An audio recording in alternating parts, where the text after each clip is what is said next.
All right, well, now that we've talked about ice cream and pizza and everything that makes us real hungry, I guess we'll go ahead and call the meeting of Tuesday, February 23rd, 2021 to order. Please join me for a flag salute.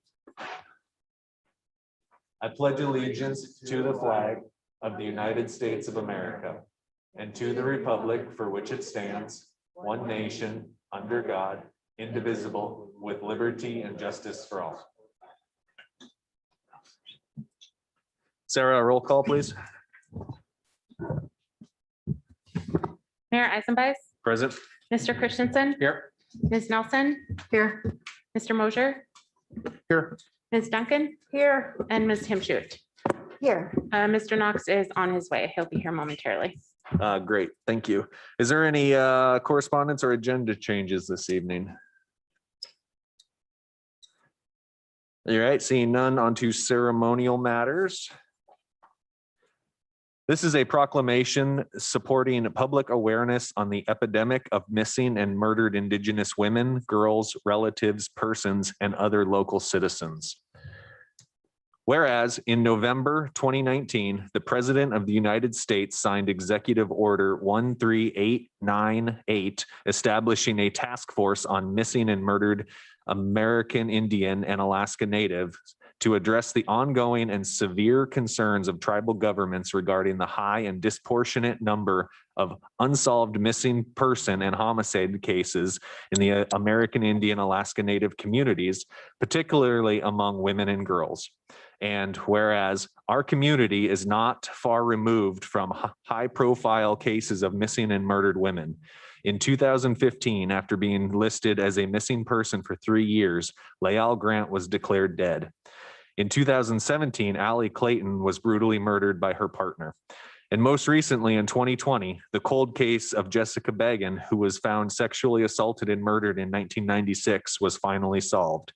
And whereas we recognize in order to aid in the solution, we must first identify and when appropriate, provide resources and services to address the related problems of missing and murdered Indigenous women, including, but not limited to, domestic and societal violence, rape and assault, systemic racism in our criminal and justice systems, problematic data collection and reporting, unaddressed intergenerational trauma throughout Indian country, cultural constructs of gender roles, and many other complex factors that result in Indigenous women being 10 times more likely to be murdered than the national average.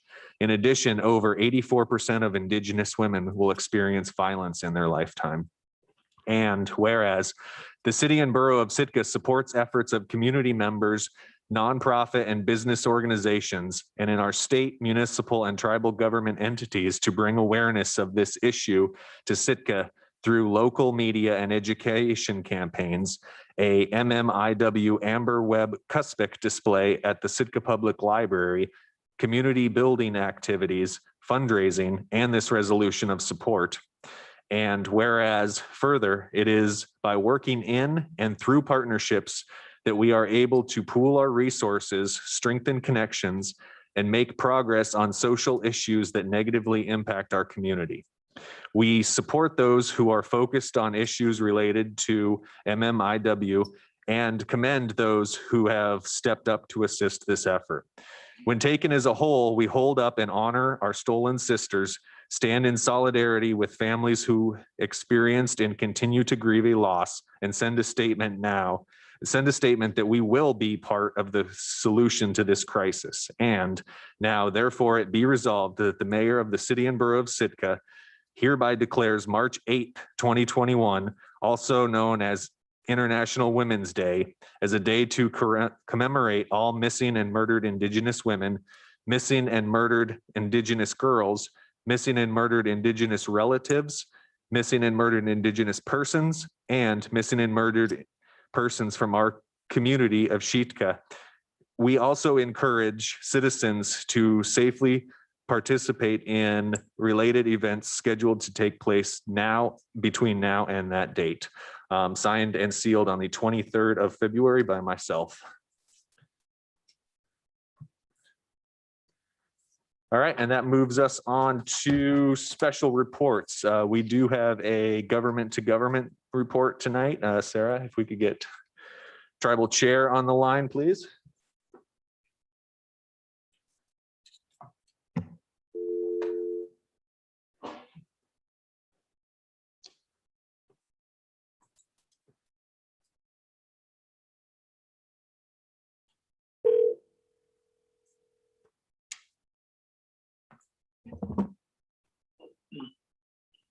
Hello. Hi, Woody. It's Sarah calling from the Assembly meeting. We're at special reports. If you'd like to go ahead. Okay, thank you. Thanks for calling. Mr. Mayor and Assembly members, I probably want to give an update on what the Tribal Council did in the month of February. Just a few things. The search reps from Sitka, the primary rep for Sitka is myself, Woody Widmark. The alternate that got in was Mr. Miller, Mike Miller. Council did some donations within the community, approval of grants, enrollment, approved a community house building on rate changes. There's a couple, let me see, a couple more that I wanted to highlight.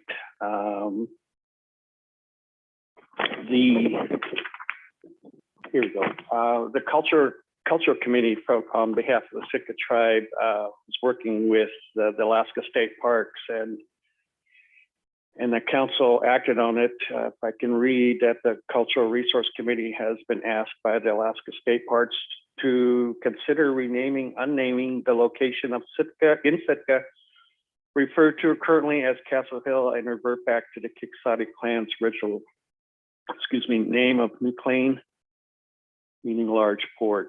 And council or the cultural committee was in favor of that, of the name change.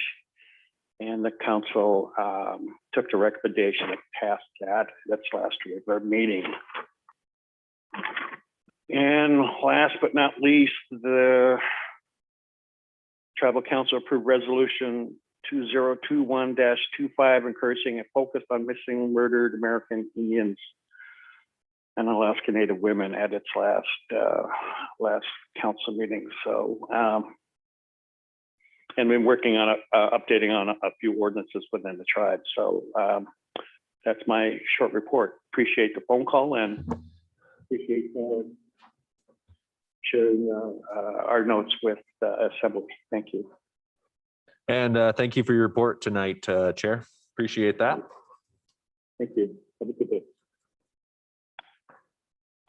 Okay, is there anyone from municipal boards, commissions, or committees here this evening? Municipal departments, school district. Certainly not any big news from the school district, is there?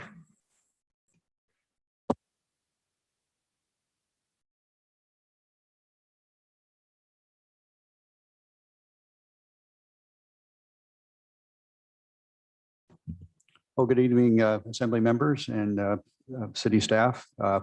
My name is Eric Van Sice, Vice Chair of the Sitka School Board.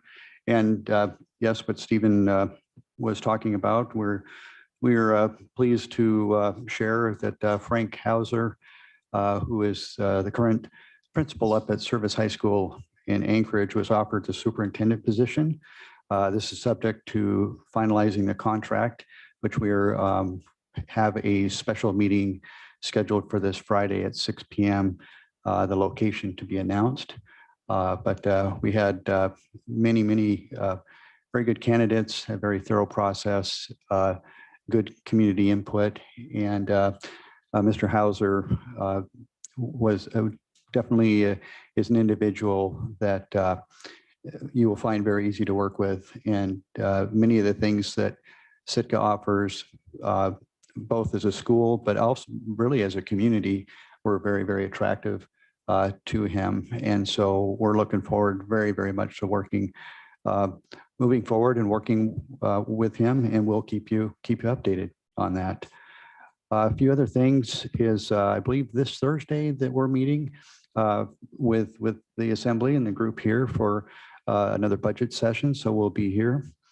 A week from tomorrow, Wednesday, March 3rd, is our next school board meeting, which is planned to be here, the next room over at 6 p.m. next Wednesday, March 3rd. Our interim superintendent, John Holst, has been pinning down the strategic plan dates, which I know he's been in contact with John. I know we're going to be getting a lot of input from city and our partners and everybody, but those dates right now stand as, let's see here, Wednesday, March 31st and Friday, April 2nd. And those 2 days are from 6 to 9 p.m. And then Saturday, April 3rd from 9 to 5 p.m. And the location, I believe we're looking hopefully here, but that's to be announced. And I think that's all there was for right now, unless there are any questions from the assembly or city, anybody? Okay, Well, thank you very much. Yeah, thank you. Look forward to meeting the new superintendent. And then finally, under special reports, is there any students or guests? All right, seeing none, we'll move on to persons to be heard. This is public participation for any item not on tonight's agenda, not to exceed 3 minutes. Please.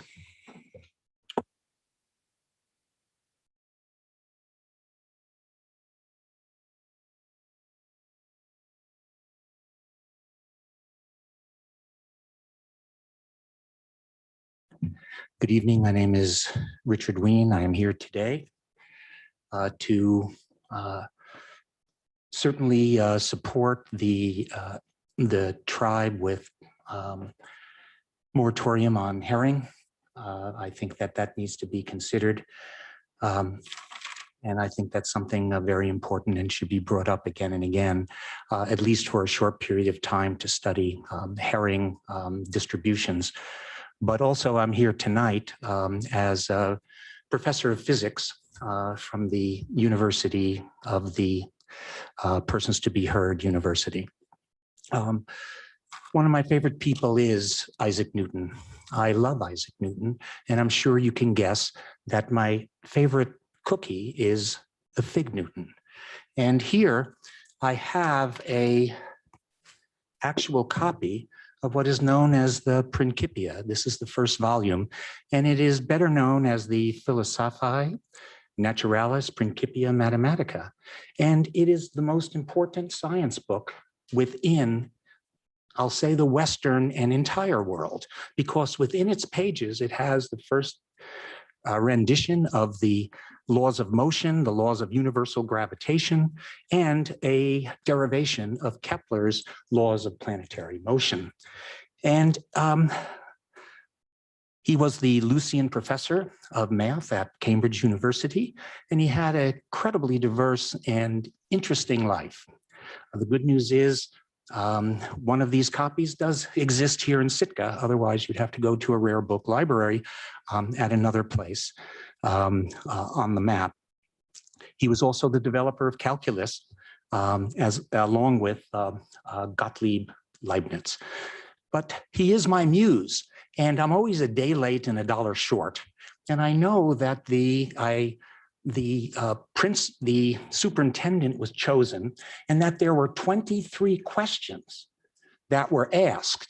And I was thinking when I read that, well, what was the one question that I would ask? If I only had one question to ask the group of candidates, and I know you picked Frank Hauser, and from what I've read about him, he sounds like a very interesting and wonderful person who will probably do incredible things for the city. But I asked my muse, Isaac, and I said, what question would you ask this individual in our crazy times? And my muse answered, surprisingly, and it was, what is the answer to 2 + 2? Show your work and explain why. Thank you. Thank you. And when you started talking about your favorite person, I got all excited that you were going to talk about me, but. Well, you are number 2. Thank you. Is there anyone else for persons to be heard for any item not on tonight's agenda? All right, that'll bring us to consent agenda.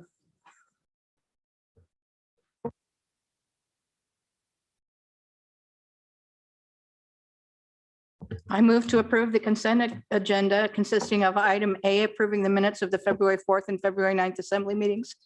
And item B, resolution 2106, authorizing the municipal administrator to apply for the National Park Service Planning Assistance Program, first and final reading. Second. It's been moved and seconded to approve the consent agenda. I would note for the assembly's benefit that Vice Deputy Mayor Nelson did find some mistakes on the minutes, and those were corrected, and the most recent version was sent out in email to you.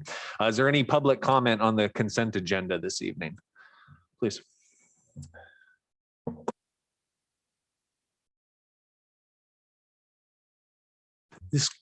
Richard Ween, this concerns the National Park Service river trails and conservation aspect of the minutes, which is item B.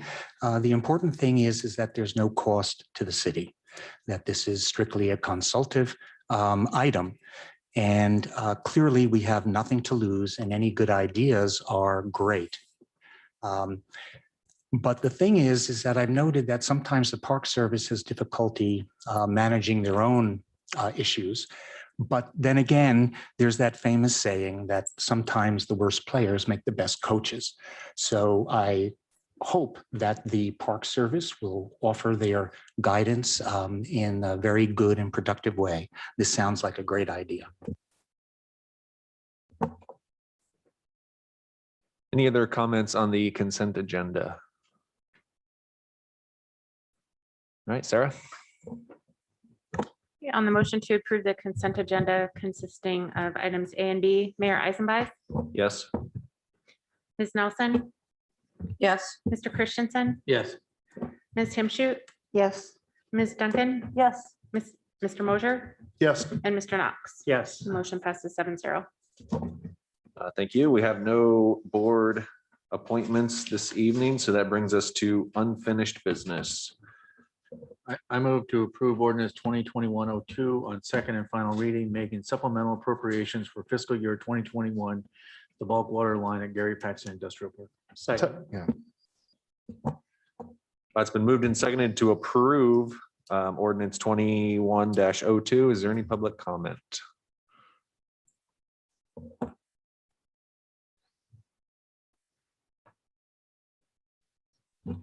Richard Ween. This has to do with a leaking bulk water line, and it certainly needs to be done. There were 2 prior repairs, and the potential for people to use it is seemingly increasing. NSERA depends on it. Eckert Water is going to be putting in some infrastructure. It's going to cost CBS $73,000. NSERA, at least on the memo, is $5.2 thousand, and Eckert is 16.8. I always wish that those who are receiving so much, for those who are given so much, much is asked. And I always wish that NSERA would kick in a little more. So thank you very much. Any other public comment on the motion on the floor? All right, seeing none, back to the assembly for deliberation.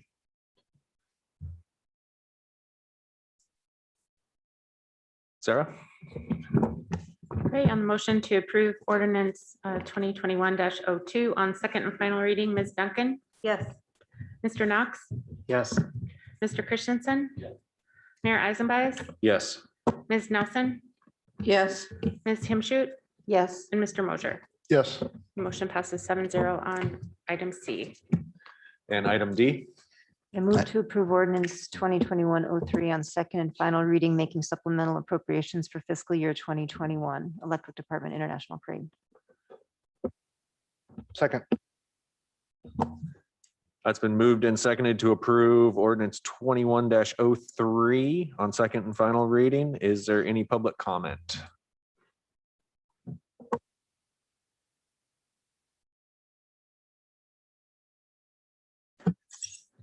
This is for a boom truck, which is clearly an item that the electrical department benefits greatly from. It will replace a 21-year-old truck. And part of the reason for the supplemental appropriation for a truck that costs $375,000. You can't even get a good Bentley for that these days, but they missed in the numbers and they need another $25,000. That being said, it is needed, but it's still additional funds coming out. I don't know how that happened, but it did. Any other comment? Any other comment regarding the supplemental appropriations for the crane? All right, assembly deliberation. Sarah? Okay, on the motion to approve ordinance 2021-03 on second and final reading, Mr. Christensen, Yes. Mayor Eisenbach, Yes. Ms. Himshoot, Yes. Mr. Mosher, Yes. Ms. Duncan, Yes. Ms. Nelson, Yes. and Mr. Knox. Yes. The motion passes 7-0 on item D. And that brings us to new business first reading, item E. I move to approve ordinance 2021-04 on first reading, amending Title 13 Port and Harbors of the Sitka General Code by amending Chapter 13.12 Enforcement at Section 13.12.050 Fines. Second. It's been moved and seconded to approve ordinance 21-04. Is there any public comment?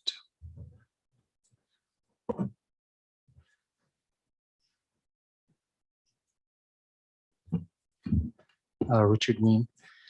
This has to do with the ports and harbor, and clearly it's an issue. It relates to harbor parking, and it relates to enforcement and fines. I do have probably a single question is I'm always interested in history, and I want to know here after this length of time and knowing how the problem has been present for quite a while, I would be curious to know is how many prior citations were given out up to this date that led to having to make a change in Title 13. The notion being what was the level of enforcement prior, and if they had a poor level of enforcement before, what makes people think that now all of a sudden it is going to be enforced? This is the kind of thing with parking, is that you're dealing with people that you know, friends and so forth. So it becomes an interesting conundrum. Thank you. Any other comment to the ordinance? Back to the assembly for deliberation. Either or of the co-sponsors want to go? Yeah, so this parking enforcement has been an evolving thing within the Port and Harbors Department for quite some time. From not having any real enforcement mechanism to staff now being able to issue citations, and now and then the drive down dock having a citation fee schedule to it, that now a graduated one that's being proposed tonight. The main reason for the graduated and it basically just brings the fee schedule in line with the rest of the city parking enforcement, is to offer additional incentive, because it's been commented that we have a problem down on the drive down float with people leaving their vehicles there for many hours while, sometimes at their boat and sometimes out on their boat. And that the current fine schedule, the $25 per incident, just hasn't offered that enough of an incentive.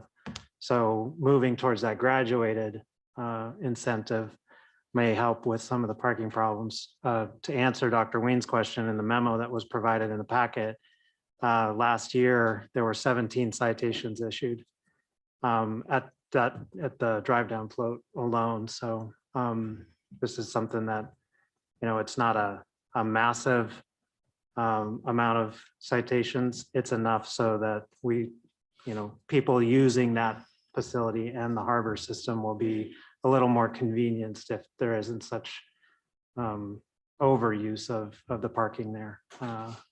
So, and the graduation starts at 25, goes to 50 in the second offense. Third offense would be 100. Fourth offense would be 200 and fifth would be 3. So it provides, pretty good incentive for people to stop the violations.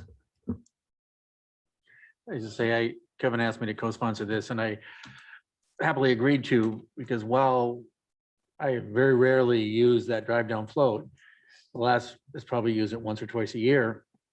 Every time I've gone down there, it's been full of trucks mostly with nobody around them, they're not using the drive down float. It's a really nice place to park. And it makes the actual use of the drive down float next to impossible to use, because the point is you can go down there, you can load things in and out of your vehicle to your boat without having to lug it down the ramp.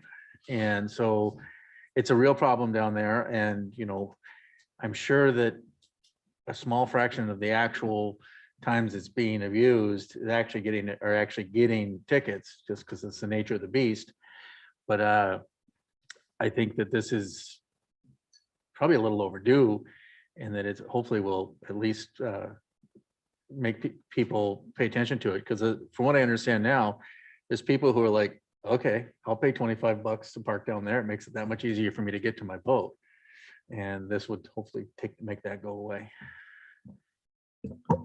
Then I would add that it was passed by the Port and Harbors Commission as well. Valerie? I just want to make sure that there's still an appeal process. I am the liaison to the Police and Fire Commission, and we have had people come in when they were ticketed, when it was not maybe properly marked or whatever. And if there are extenuating circumstances and somebody's away from their vehicle, I think that there should be an opportunity for people to be able to appeal, because I've been down on that work float many times where I was the only car down there because I was buying shrimp or crab, and it's a nice convenience to have. For those people that are abusing it, yeah, let's go ahead and fine them, but we need to make sure that there is still the availability of an appeal process. Thank you. Can you address that? Yeah, and from what I understand, Valerie, yes, it would, because it does refer back to the general fine and violation civil fines section of the code for parking for the city in general. So it's not a separate piece within the harbor parking. It's just, it refers it back to our parking civil fines and schedules in general. Thank you for that, Kevin. Valerie, did you have anything else? Okay. Anything from any other assembly members on this ordinance? All right, Sarah? On the motion to approve ordinance 2021-04 on first reading, Ms. Himshoot, Yes. Mr. Christensen, Yes. Ms. Nelson, Yes. Mayor Eisenbeiß, Yes. Mr. Knox, Yes. Ms. Duncan, Yes. and Mr. Mosier. Yes. Motion passes 7-0 on item E. Item F, please. I move to approve the promotion of Melissa Henshaw from Deputy Clerk / Record Specialist to Public and Government Relations Director as recommended by the Municipal Administrator. Second. That's been moved and seconded to promote Melissa Henshaw to a new duty. Is there any public comment? Please.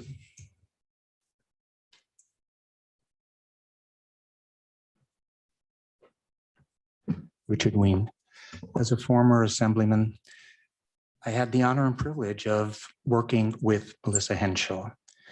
She was a delight to work with.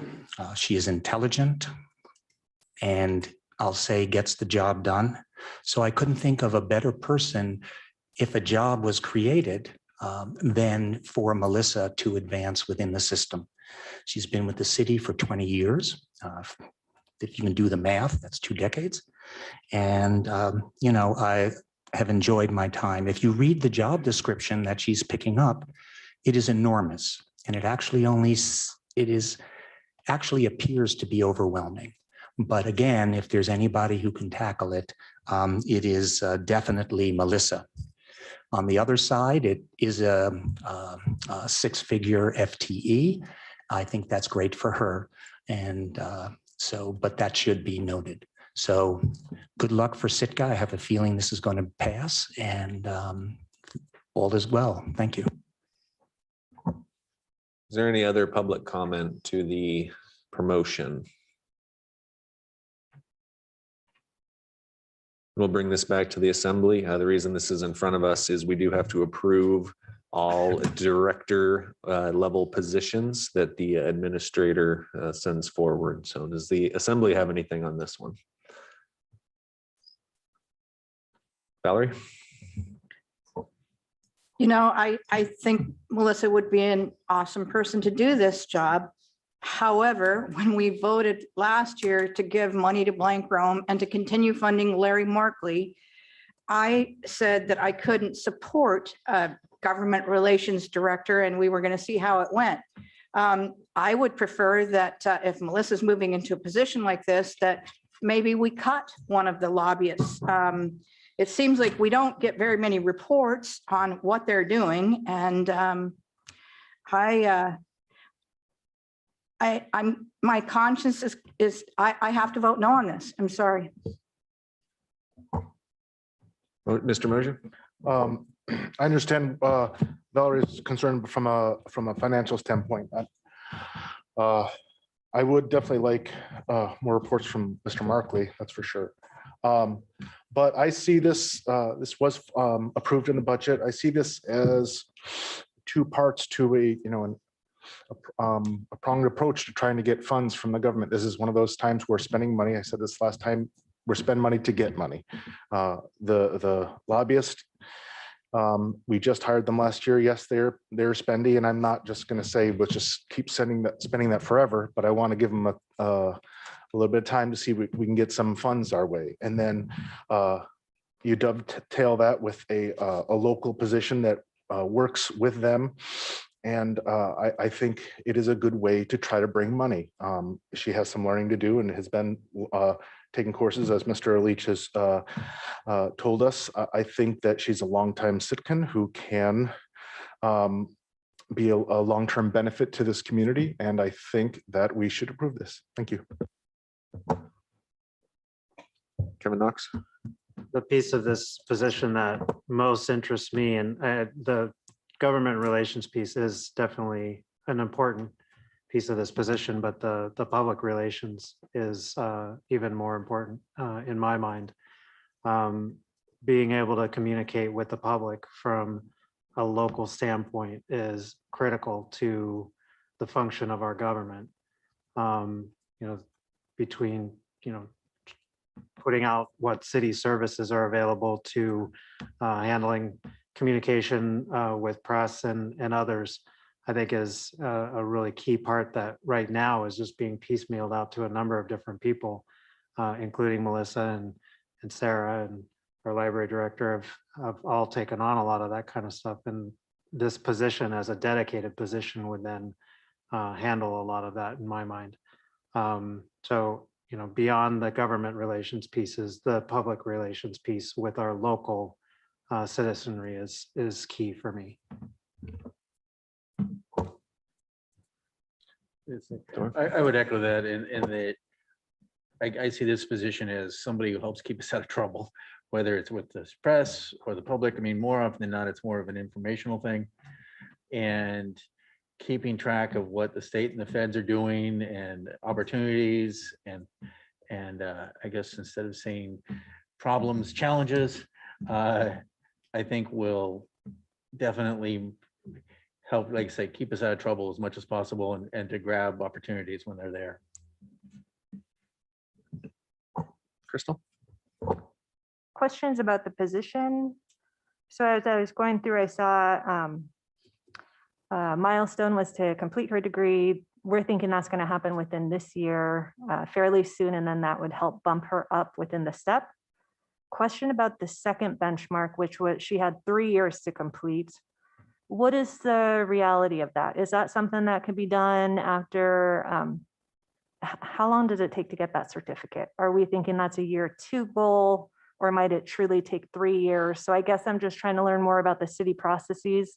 Do you do annual step increases, or are we thinking she's going to get a bump when she moves into and completes the first benchmark, and then the second one will come 2 to 3 years out? I'll do my best to answer this here. So the degree completion is one piece of the bump up, but it will have to be the degree completion, which is literally within the next few weeks, right, Melissa? That will be complete. The next piece of it is the prerequisite courses for the Fema Advanced Public Information Officer course, which is it's pretty intense. I've been through the Fema courses. There may be some travel involved if they're still offering that course in Maryland. I went through that course myself in my past career.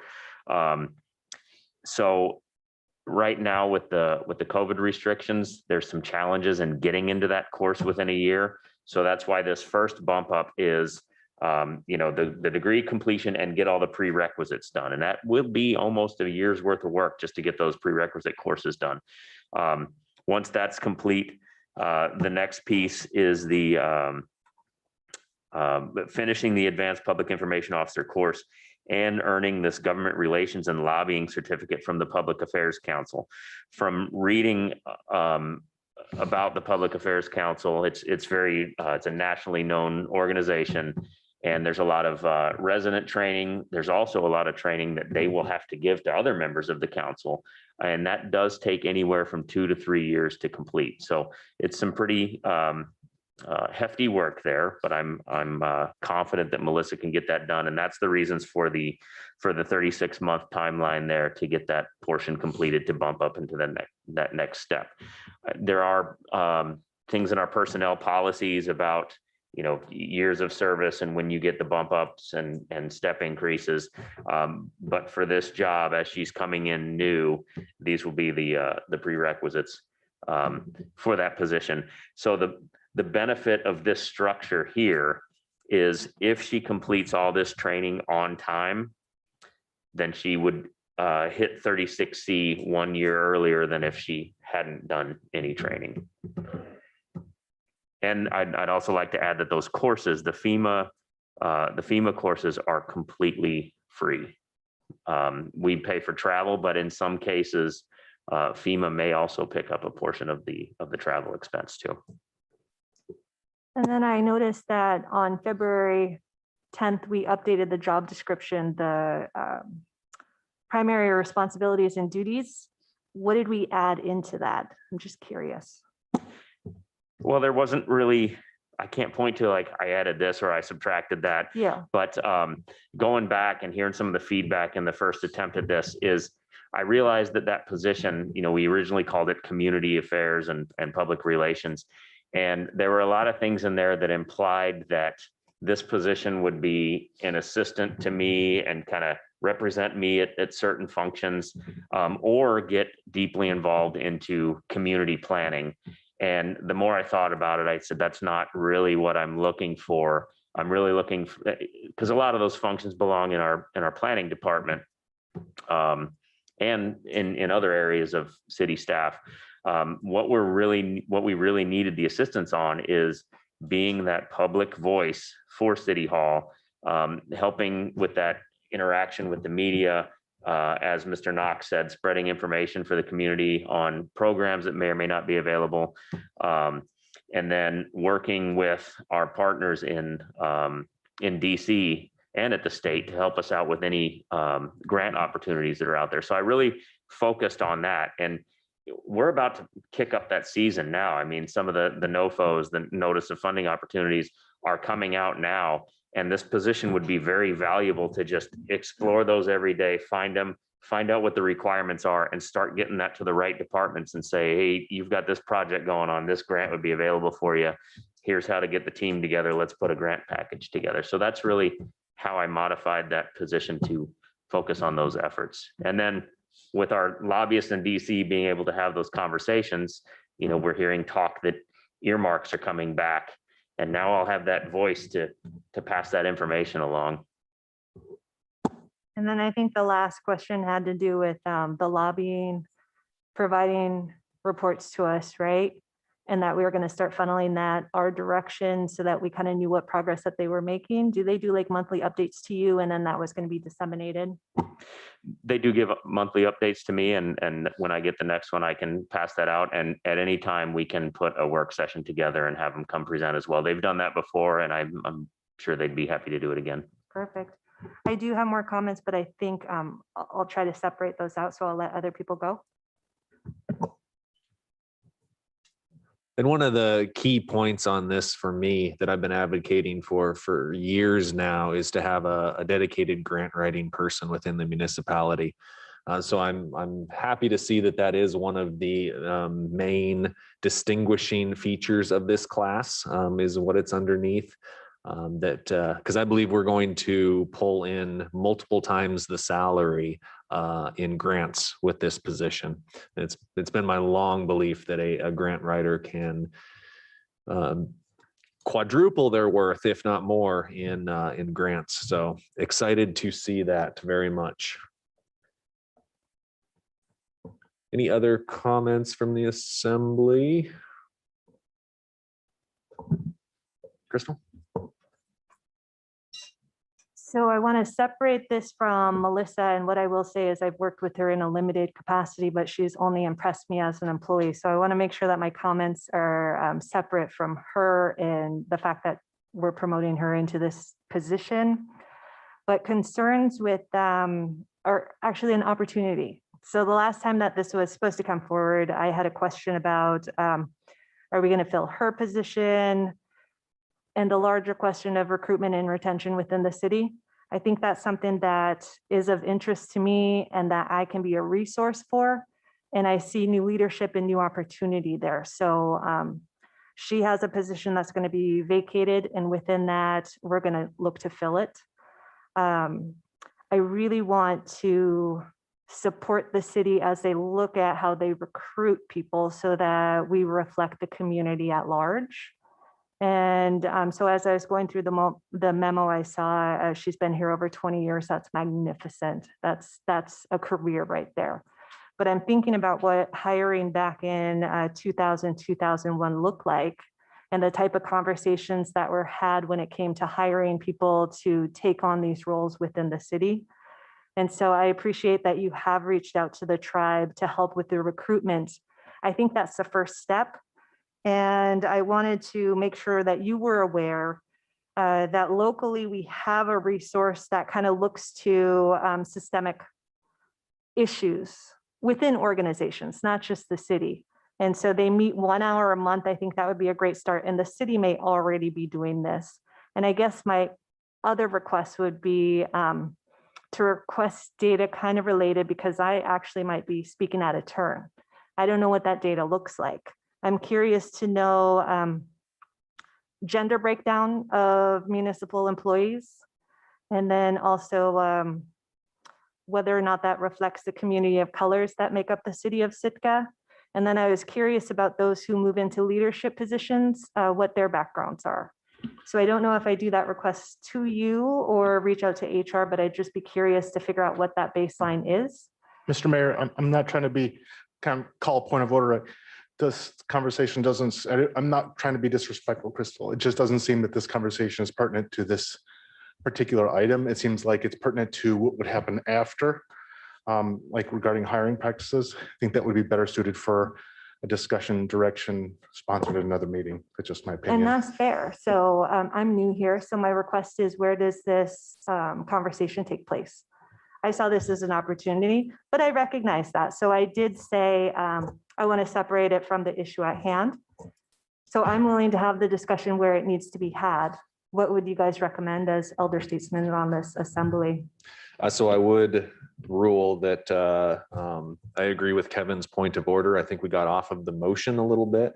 But I would also say that your issue is very important. So I would encourage you to meet with John offline, and that he can provide, I believe that he has some of those figures compiled already, but he could get you that information.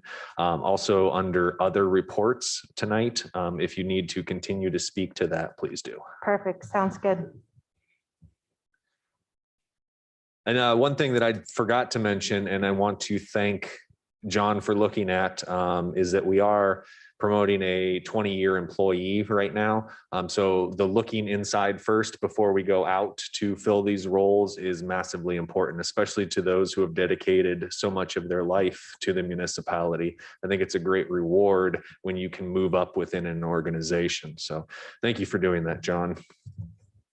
And thank you, Melissa, for hanging out with us for, I think we're going to say 30 years now. After you get this promotion, you owe us another 10. So I just can't believe that I remember when she started, and it's like, there's no way I remember that long ago in the city. It's not possible. All right, Sarah, on the motion to approve the promotion. Ms. Nelson, No. Mr. Knox, Yes. Mr. Mosier, Yes. Mr. Christensen, Yes. Mayor Eisenbach, Yes. Ms. Himshoot, Yes. and Ms. Duncan. Yes. The motion passes 6-1 on item F. Item G. I move to approve resolution 2021-05 on first and final reading, urging the federal government to issue a temporary waiver to the Passenger Vessel Safeties Act, asking the CDC asking the CDC to issue technical guidelines to allow cruise lines to resume operations in Alaska in 2021. Second. It's been moved and seconded to approve resolution 21-05. Is there any public comment?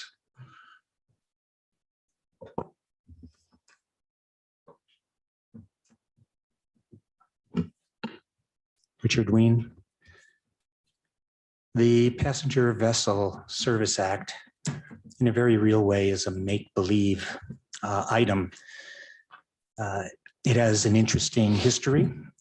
And that being said, I wonder where the headlines are with our congressional delegation and the legislature as to what the heck they're doing. This is headline material, and they really need to step up. We are urging them. I don't think so. They should be the tip of the spear. I like that phrase. And here's what doesn't make any sense at all. Canada is closing, and therefore their ships, according to this act, can't come to Alaska.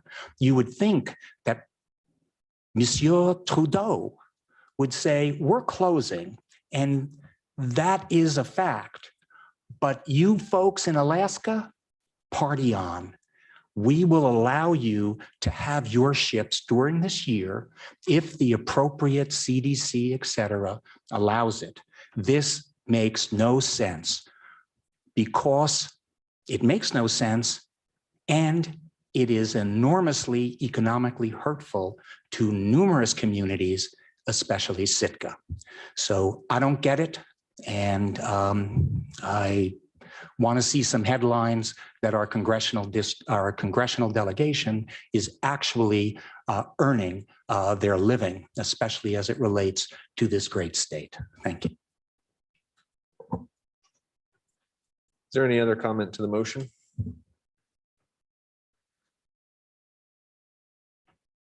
Kevin, do you want to talk about our resolution? Well, Kevin wrote it, so I think he should. Kevin Knox wrote it. I didn't put very much into this that were my own words, really. There were a number of communities that were working on this, have already done this, and the Alaska legislature is also considering.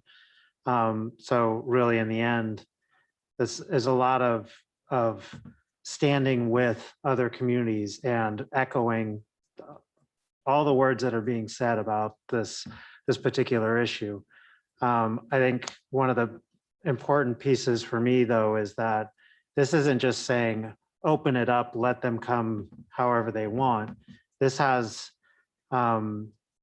strong recommendations or requests that, this be done still in an appropriate manner, asking the CDC provide that technical advisement and guidance, and that we know that passenger vessels that would come here, or even those that are currently originating here and sailing, are doing the right thing to keep themselves safe, to keep our communities safe. And, I think we're seeing it here in Sitka with the way Allen Marine is operating. They're doing a very good job. They're doing their due diligence to ensure that their community, which they care deeply about, is, in good hands, and that also that their business in the end is in good hands too, that they're not going to put themselves at risk. So, lifting this or having some sort of waiver is a key piece, so that we, that cruises can come to Alaska again through Washington, or they're not going to originate in Vancouver, BC, but they would be able to originate in Seattle or other places and come here.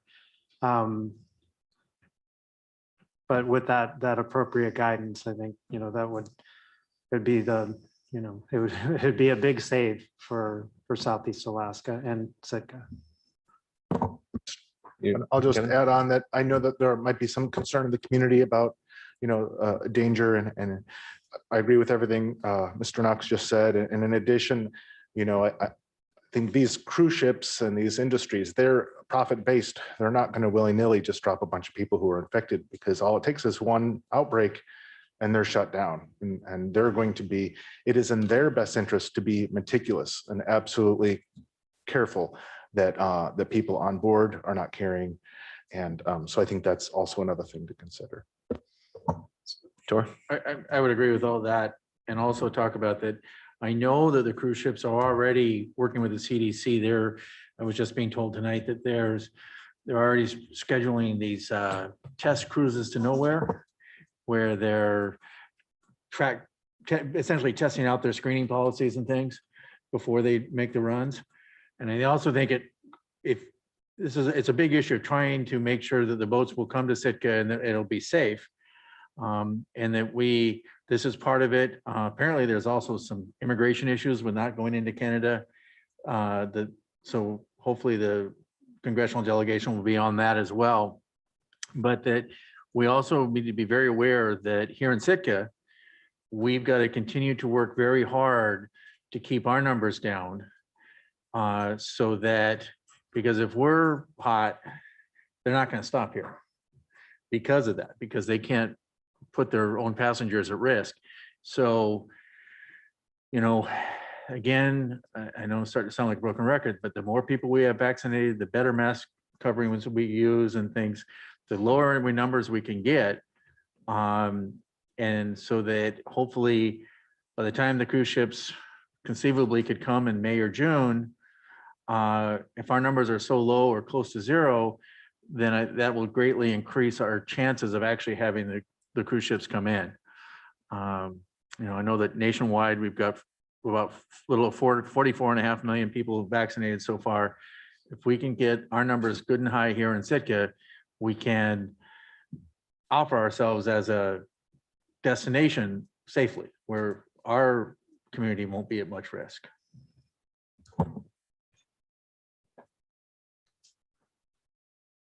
Anything else from the assembly on this?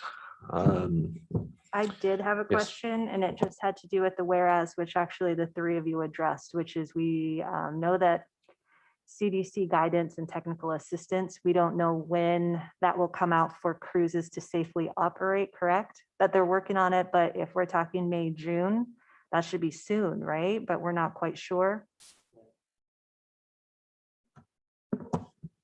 Yes, I don't have a better answer than that for you. I don't have any details or follow up on that, but yes, I know that CDC is working with cruises in order to issue some guidance on how to safely conduct a cruise season.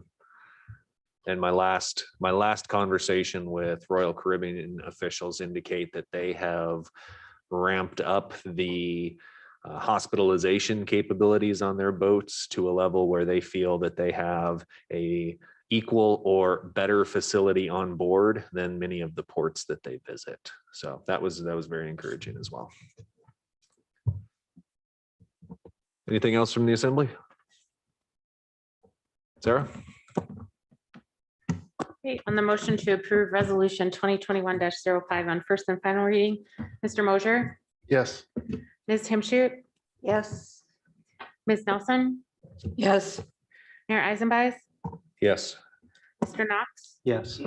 Ms. Duncan, Yes. and Mr. Christensen. Yes.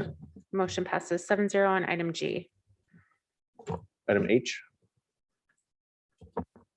I move to approve the first extension of lease agreement between the city and Borough of Sitka and Northern Southeast Regional Aquaculture Association, Inc. for Block 4, Lot 3 of the Gary Paxton Industrial Park, as recommended by GPIP Board, and authorize the municipal administrator to execute the document. Second. It's been moved and seconded to approve ordinance or lease extension 21-027. Is there any public comment?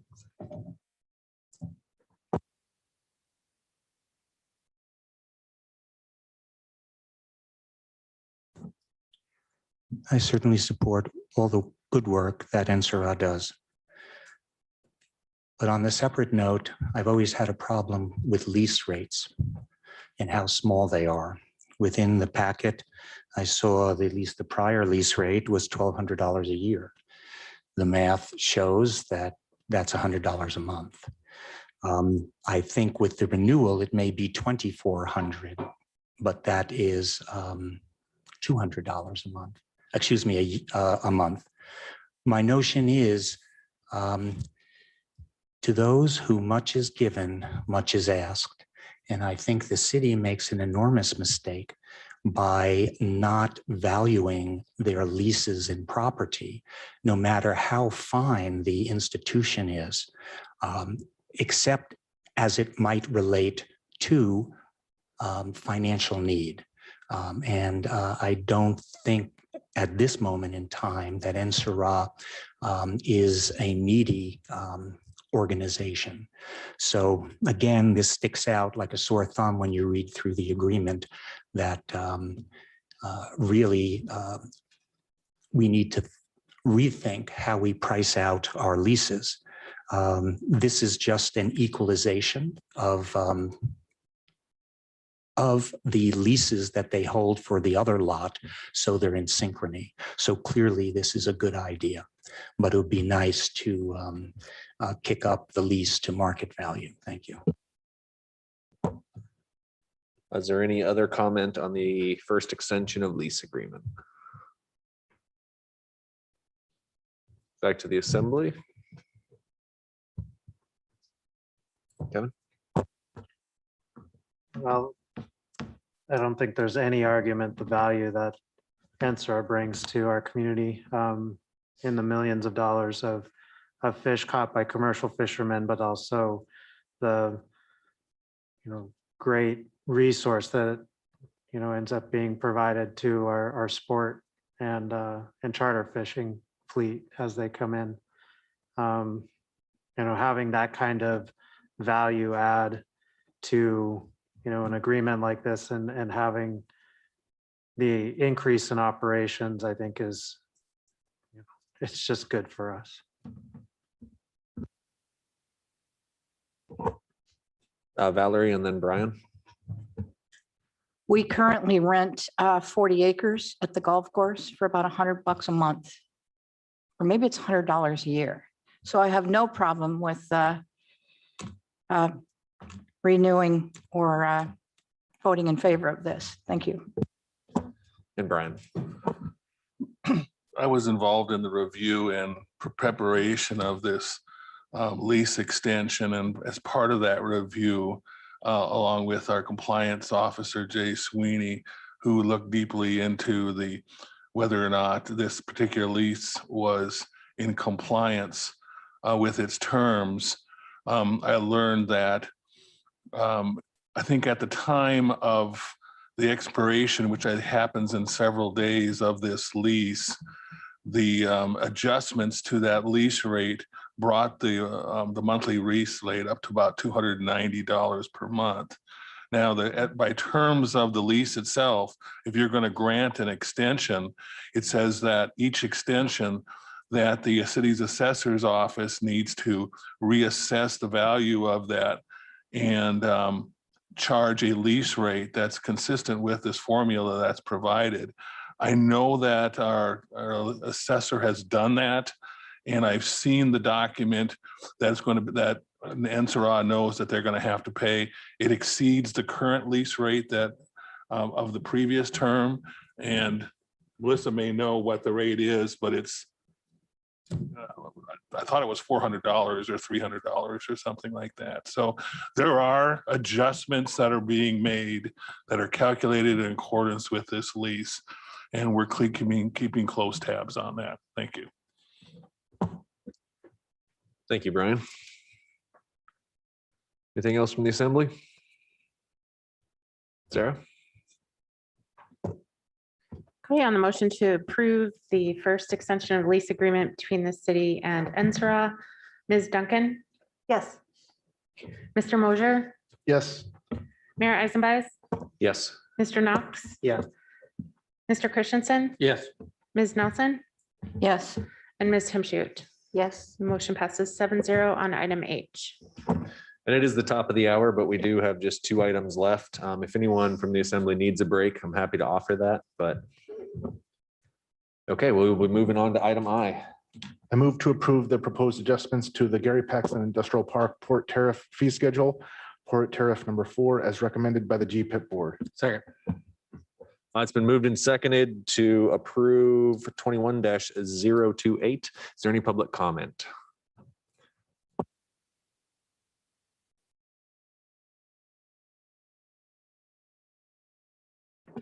Richard Ween. I think it is wonderful that the port tariff fee schedule is being readjusted. Certainly, we need to keep up with the many things that are happening. I also know that it is good news that traffic over the dock has also been increasing. Some of the interesting things that I noticed in it is that there's going to be, since they're considering having cruise ships there, considering having a $4 per passenger head tax, but also a in addition, a security fee, which sounds like a good thing. I know that Juneau does it, and they earn, $5 million a year. And so if we can do it down there, why can't we do it at, for example, the Halibut Point Marine, where the city does a head tax, which would be for $4 and a security tax here. So I think that is a consideration that needs to be made and can be a small and easy way to improve revenues. We're always asking for revenues. And I also note that it's the use of the ramp for haul out, which I thought was an interesting thing, meaning not having chemical washdowns and so forth, but having people utilize that ramp as part of the fee schedule. One thing I did note is that as I drive past Allen Marine, I see a lot of haul out action. And I find that with my sense of humor, that if there's no money to be made in haul out, why are some of the smartest business folks in Sitka doing it? I do believe if a haul out is run well, there's money to be made, and I hope that that this gets it done. But consider a passenger fee, security fee for everybody. Thank you. Is there any other comments to the port tariff fee schedule? To the assembly? Sarah? Okay, on the motion to approve the proposed port tariff fee schedule, Mayor Eisenbais, Yes. Ms. Nelson, Yes. Mr. Christensen, Yes. Ms. Himshoot, Yes. Mr. Knox, Yes. Ms. Duncan, Yes. and Mr. Mosher. Yes. The motion passes 7-0 on item I. Item J. I move to approve a purchase agreement for raw water in bulk for export between the city and borough of Sitka and Arctic Blue Waters, Alaska Incorporated, as recommended by the Gary Paxton Industrial Park Board, and authorize the municipal administrator to execute the document. Second. It's been moved and seconded to approve item 21-029. Is there any public comment?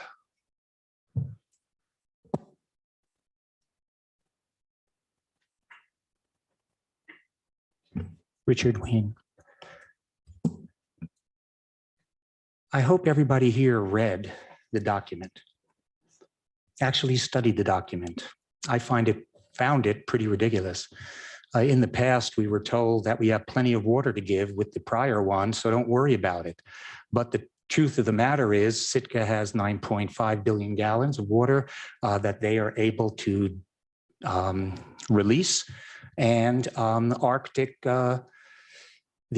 Arctic Blue wants 8.8 billion. If you do the arithmetic, that's controlling 92% of our biggest asset. And what happens with the Arctic Blue Waters, Alaska, in the memo, their history is not so great. They weren't meeting expectations, et cetera, et cetera. And it is so minimal as their sales notion that meaning 50 million gallons within the first year, which is only, it's at the rate that they are selling it, it's only $5,000. It's hard for me to believe that that we would allow the control of one of the three basic Sitka commodities for a term of 25 years. I think that this can be constructed much better and much more to the advantage of Sitka. The price per water is 1/10 of a cent. It's easy to do the arithmetic to figure out what the potential values are. And I do feel it needs to be reviewed again. Whether you realize it or not, Arctic Blue Waters is actually kind of a subsidiary of Spirit Industries, who works out of Vancouver, BC. And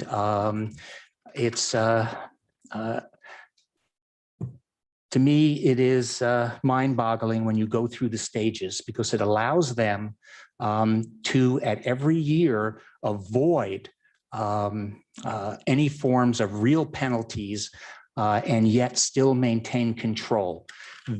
Water is a commodity, and it needs to be subject to fee increases related to the value of that commodity. It's really, they're doing an option, and I've mentioned this before. And the important thing is, if you look at how they're rating their increase, it is at the CPI, not to exceed 3%. Makes no sense for the most important commodity that we have, which may become extraordinarily valuable in the future. It's a commodity, understand it. Thank you. Any other comments to the lease here? All right, back to the assembly. Rebecca, did you have something? Yeah, just real quick, I was at the GPIP meeting where they were talking about this.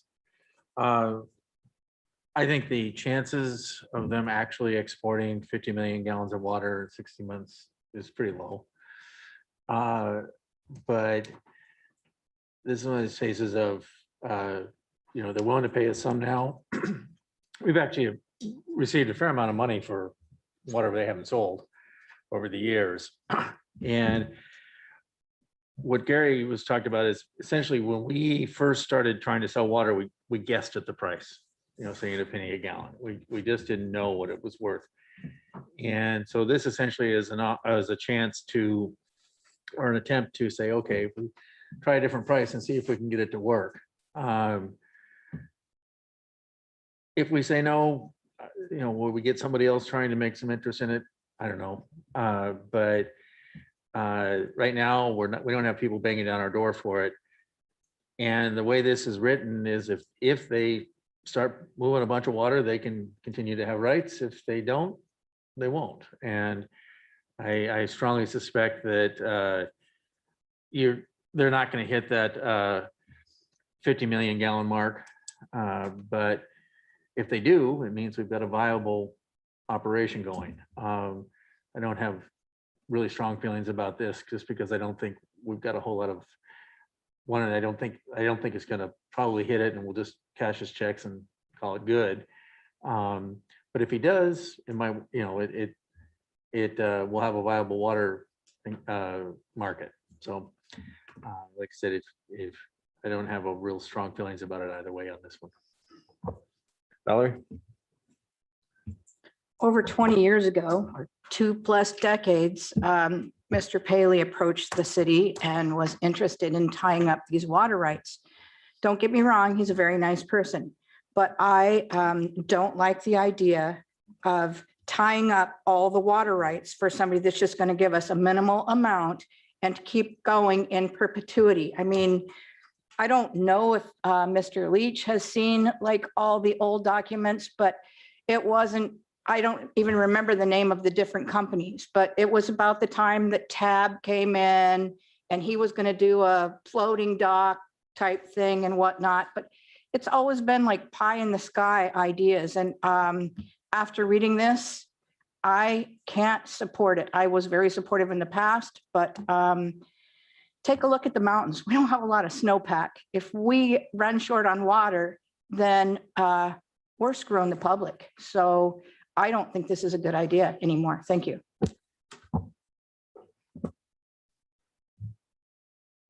Rebecca, Kevin, either or? Just a quick question. Has the electric department looked at this, signed off on this? Yes and no. The electric department has looked at it, but we're trying to push everything to come from the afterbay.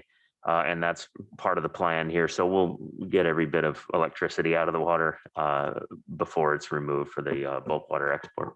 Right. I noted it said afterbay. So this is all strictly afterbay, right? Okay, thanks. Kevin? Brian? You should know that there are fail-safe provisions in this contract that protect the city from that. In other words, our electrical needs get served first. And we can stop the taking of water under any circumstances if it affects our ability to provide hydroelectric power. And then Kevin? And I get a lot of those provisions that are in here, and they offer some reassurance, I guess, but there's also concern with long-term, and 25 years is a long-term lease of these rights in this water resource.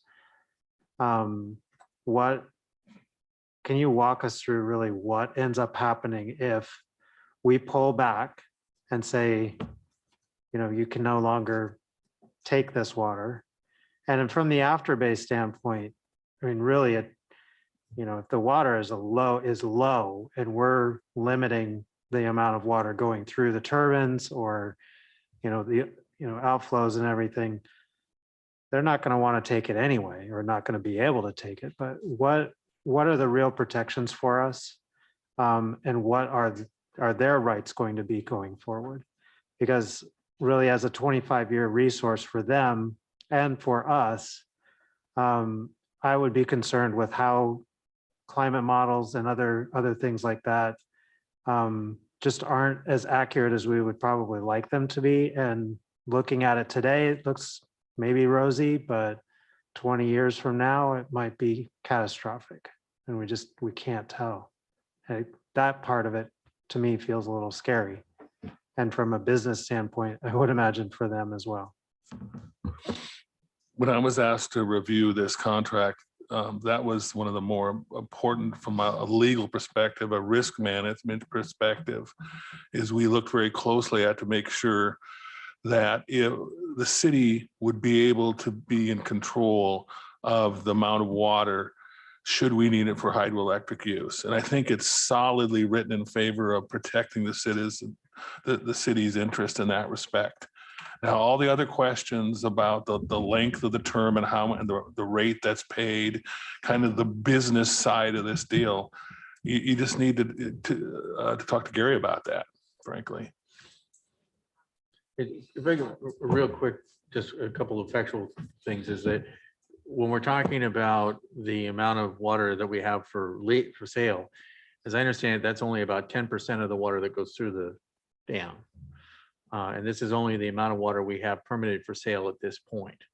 So it's, and I know Gary will probably talk about this, but I think the amount of water we're talking about, the chances of them physically being able to move anything close to that amount are pretty low. But Valerie, I'll go and then you can right after. So I'm going to speak against this motion for a couple of reasons. I've been, and I guess the first part I want to say is I typically intend to follow the recommendations of board committees and commissions that come forward because they are the experts. And especially in this instance where I believe that GPIP is not only has a special level of expertise in managing the park, but is actually obligated by code to manage it to a higher level than some of our boards, committees, and commissions. So it doesn't feel good to say that I'm going to go against their recommendation. However, I do have some concerns with Mr. Paley and his business operations. I've spoke out against going on for leases with Mr. Paley before, likening it to speculation, that I felt he was never going to be able to move water and didn't have the ability to, and they were simply holding the water as speculation. It would be interesting to know how much money Mr. Paley's companies have made on hedging this water fund to others.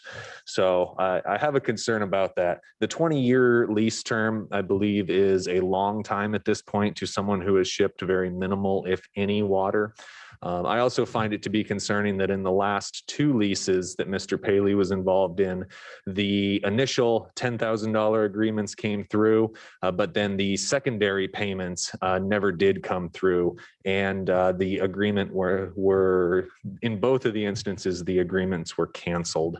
So when that comes up, it seems to be a bad business partner to me. When someone comes and requests another 20-year lease for our assets and they haven't even complied with the terms of their last two, I tend to wonder why we continue with this apparently for the last 20 years now, and have very little results.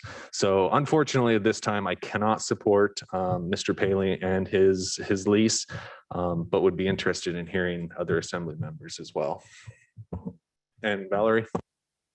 As a follow-up to our municipal attorney telling us that we're protected, back in the day, and I think Mr. Christensen may have been at the table when Charles Hilsheimer walked in and says, we got good news for you. We're going to give you $50 million and we're going to build a state-of-the-art water plant and we're going to sell this. And then he comes back a month later, he says, well, I got some good news and bad news. We could still do it, but we only have 25 million. Then he comes back a little bit later and he says, well, yeah, we only have 6, but we can do it. And we thought that we were protected and we lost that building and it's now owned by somebody else. And somehow I think Roger Sidnikovich got involved and somebody else. The city was supposed to get it back. They were supposed to be protected. And guess what? We weren't. I know it's been more than 20 years, maybe more like 30 years, but it's time to start looking for something else, in my opinion. I hate to be the elephant that never forgets or the dinosaur in the room, but I have sat at this table, back I think 97 or 98 was the first time I sat here. And I do remember a lot of these conversations. Thank you. Kevin? Yeah, I did second it. I was a little, had some reservations, but I wanted to engage in the discussion and I was pretty hesitant basically because of the length. Water is a precious resource, and I know there's protections, but I just think that it's going to be a huge resource in the future, commodity. And then listening to Ms. Nelson and Mr. Eisenbeis's kind of historical knowledge of this entity kind of helped me decide. I'm going to vote against this. Kevin?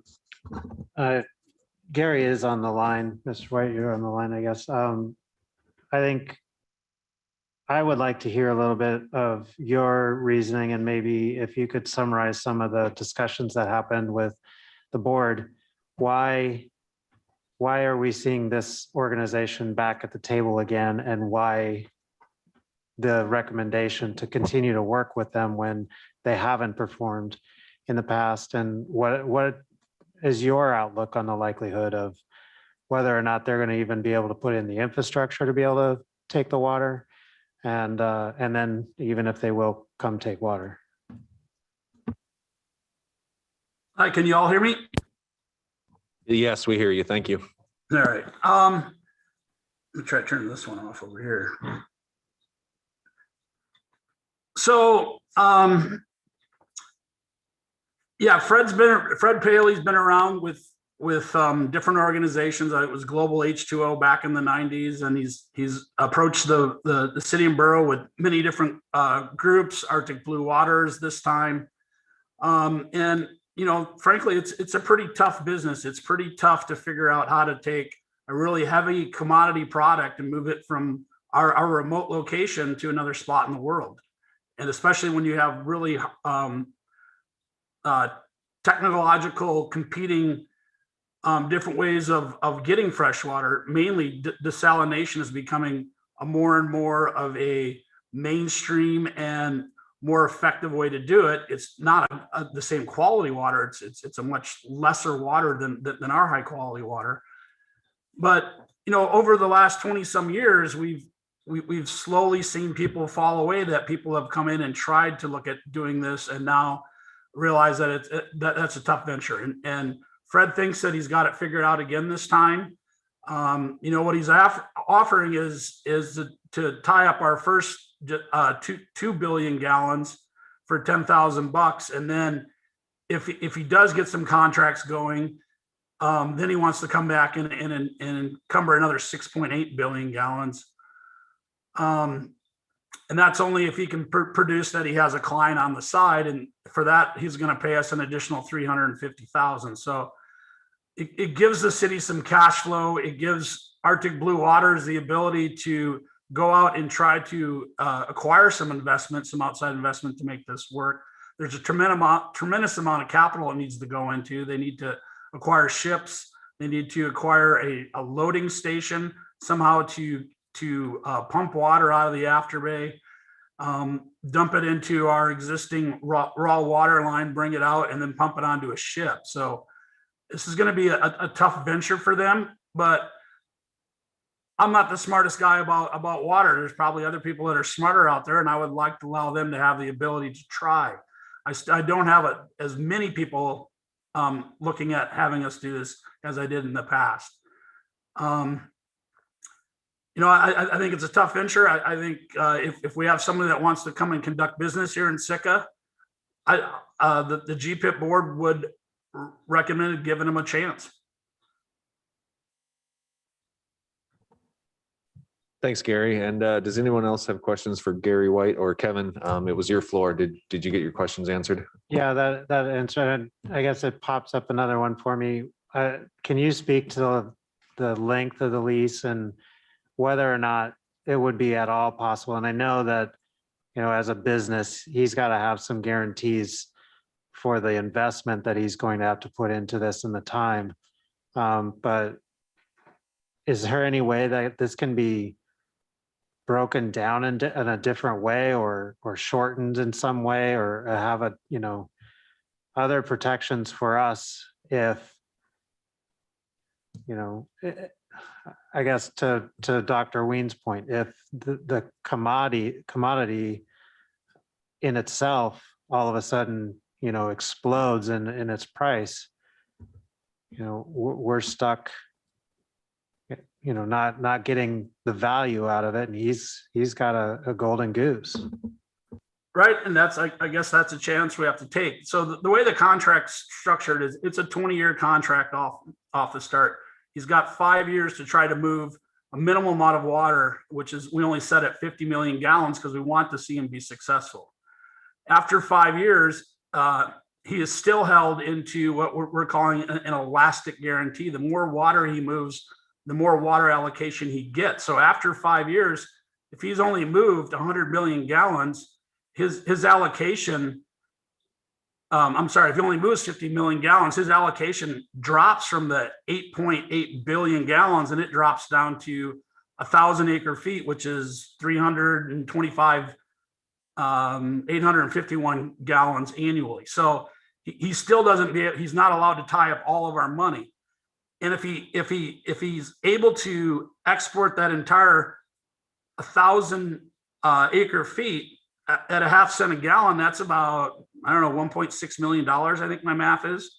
So I think that's a pretty good income for the city and borough. If these guys fully execute their entire contract, we're looking at about $44 million annually that can move. I think we're going to do okay. But yeah, I mean, if the water commodity market completely explodes and we miss the boat, we're still getting $44 million annually, minus the money we got to kick up to the state.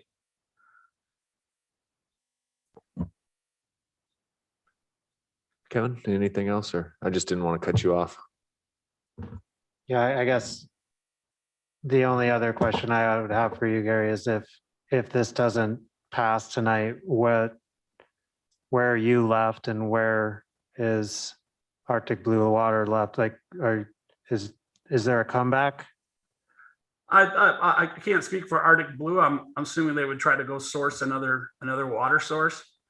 We've seen our water marketing or the interest from the clients out there greatly diminished since 2014, when we had all our issues with the green gold contract with getting water to South Africa and our own infrastructure limitations. But yeah, we're slowly seeing Sika's water marketing and our ability to be a player on the globe slowly diminish. Our biggest asset we have is that we do have these certifications to use this water for water export. But keep in mind that those certificates of water export, if we do not use them for 5 years, we will lose those certificates. So there's something to consider, that if we have an active contract, it keeps those certificates moving and encumbered, and it allows us to hold on to those from the state. If we lose those certificates, it's going to be very tough getting them back.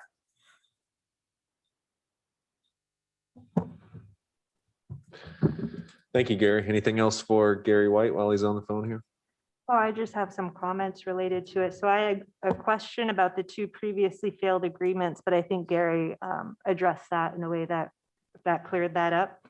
I also heard some discussion around the table about the negative ramifications due to those failed agreements. And I don't think that's as clear to me as it might be to you all.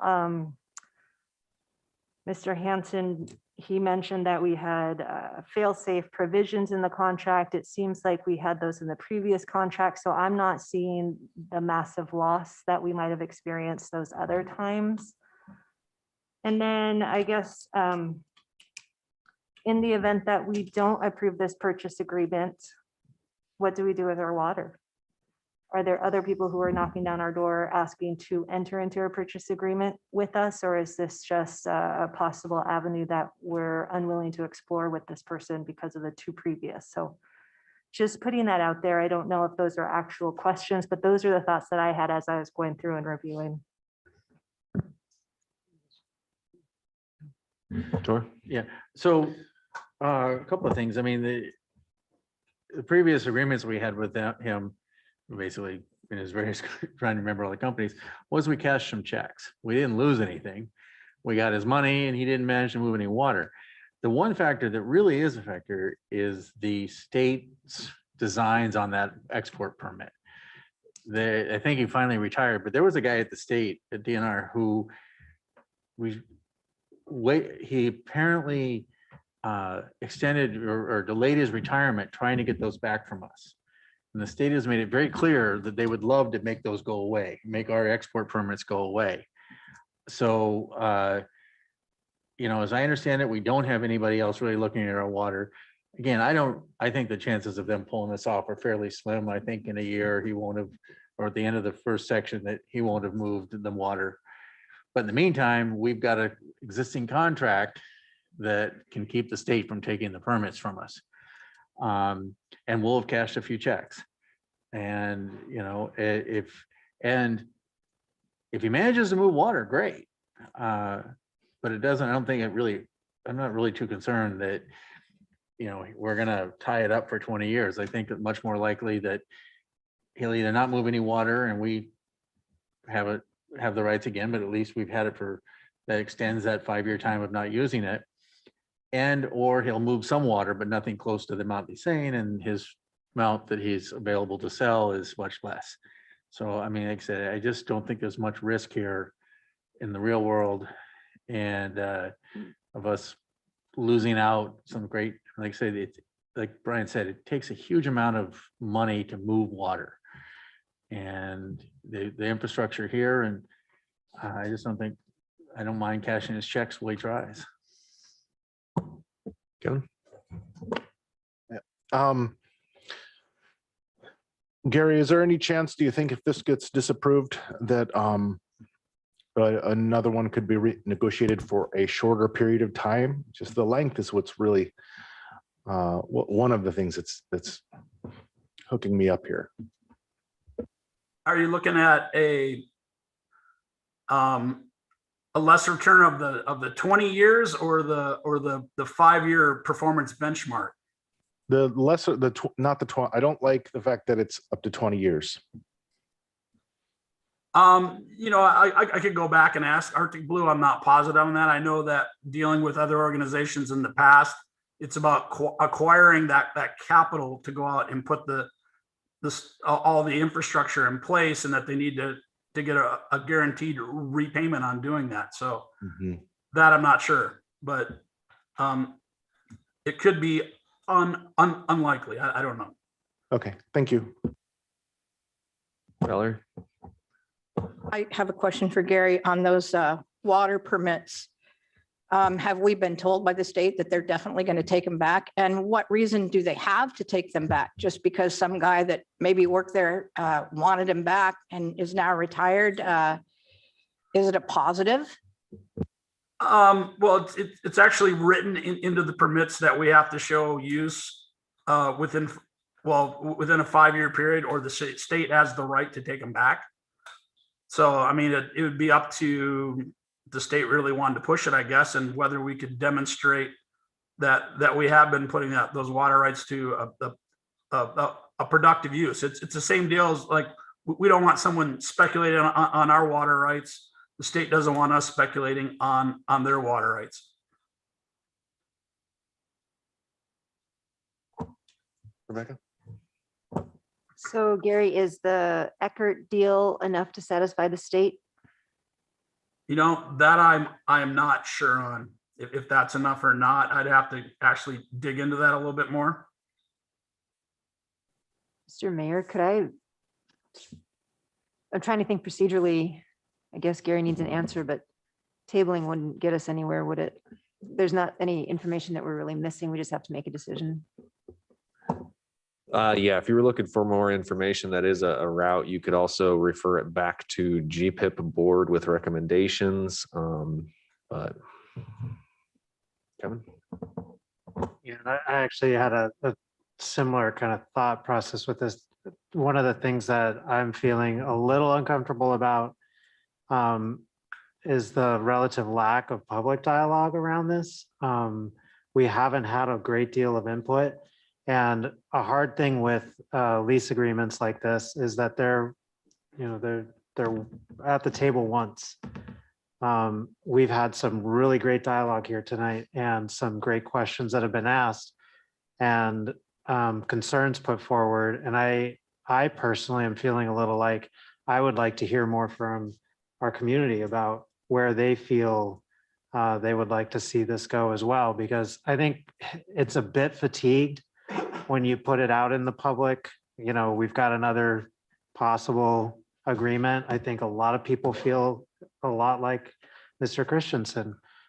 You know, what are the chances that this supposed, nest egg is going to come our way? You know, a lot of people kind of shrug their shoulders anymore and say, yeah, right, whatever. We keep hearing it. But when it comes down to the brass tacks on, approving a lease like this on a long-term, relatively long-term lease on a commodity that is so precious to us, even if it is protected, I think I would really like to hear more from our community. So with that, I would like to say that we postpone this decision until our next meeting and be able to get additional information. Is that a motion? So moved. Second. That's been moved and seconded to postpone this decision until our next regularly scheduled assembly meeting. Is there any public comment?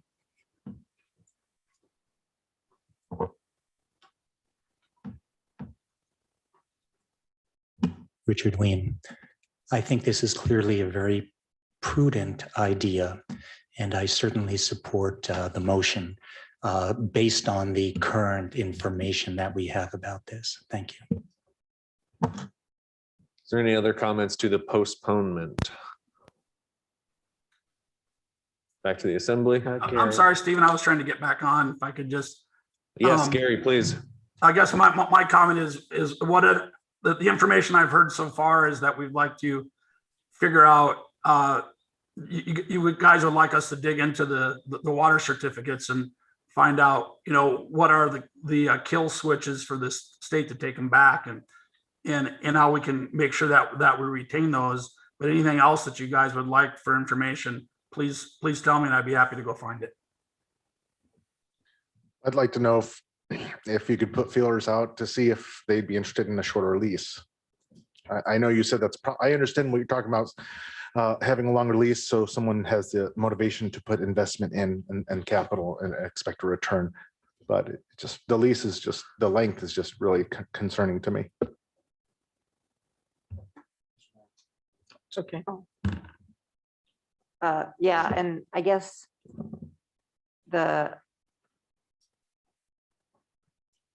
this sounds a little bit out there. I recognize it sounds a little bit out there, but maybe our climate change task force or somebody could give us some climate modeling as well. 20 years is long enough out. We know things are changing and we know what some predictions are. So I'm uncomfortable with the 20 years, but I think there could be more information about, like Ms. Nelson said, the decreasing snowpack, we see it. And so the abundance of water that we're experiencing, I think, is supposed to increase under most climate models. So I would like a little bit of information. I know that sounds crazy to ask our GPIP board to do that, but and maybe that's research I can do on my own. And then, as Mr. Knox was saying, some public input. I think the GPIP board represents the public in a way, but I wouldn't mind if the community had more to say about this. I'd welcome it. Yeah, great. And I think the only thing about GPIP is I'm not sure if they're going to meet again before we do.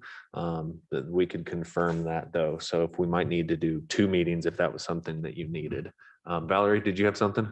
And I was just going to echo Mr. Mosier's statements about the term of the lease, that the length does bother me. I'm pretty sure I won't be here in 2041, but our youth will be, and I want to make sure that we're making good decisions for them. And I also I'm going to see if I can look through some of my old documents and remember some of the history, or maybe I can find it on the city website under the meeting minutes and whatnot as to when we started dealing with Mr. Paley. And I also think it would be interesting for some of you to look at the history of True Water Bottling and True Alaska Beverage Company, because that was a great debacle. And our attorney thought, well, we were covered and we weren't. So, I didn't spend the whole weekend reading this whole lease, and I'm only a paralegal, not an attorney. So I just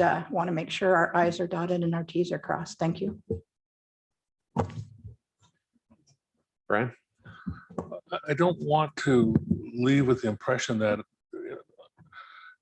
I think there's a conflation going on here about protection. I was speaking to one issue and one issue only, and that is if this contractor, this Alaska Blue, wanted to take water away from us, and then they took so much where we couldn't provide hydroelectric power, the contract provides that we can stop that. We can keep it and use it for us first and not for them.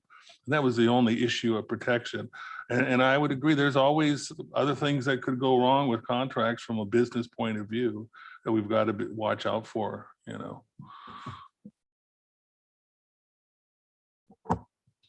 Anything else on the postponement? So question for Gary, is it possible to convene GPIP before our next meeting so that, some dialogue and public vetting can happen again on this lease, and then maybe some questions be answered from the board before we come back? Since it's March next week, I don't know if you guys could amend the memo or the motion to say at the March 23rd meeting. That would work out much better for the GPIP board to get together.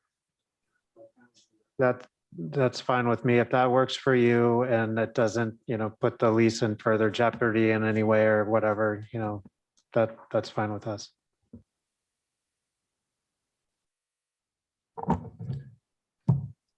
So for clarification then, by the motioner and seconder, we're now going 2 regularly scheduled assembly meetings out, which puts us at March 23rd, I heard. Okay. So the assembly is clear on that as well.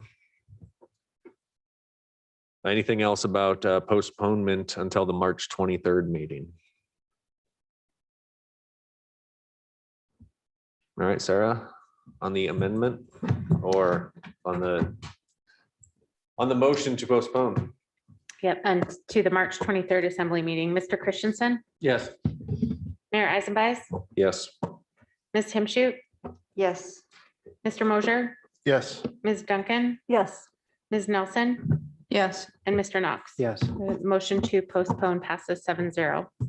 Okay, that brings us to persons to be heard. This is public participation for any item on or off tonight's agenda, not to exceed 3 minutes.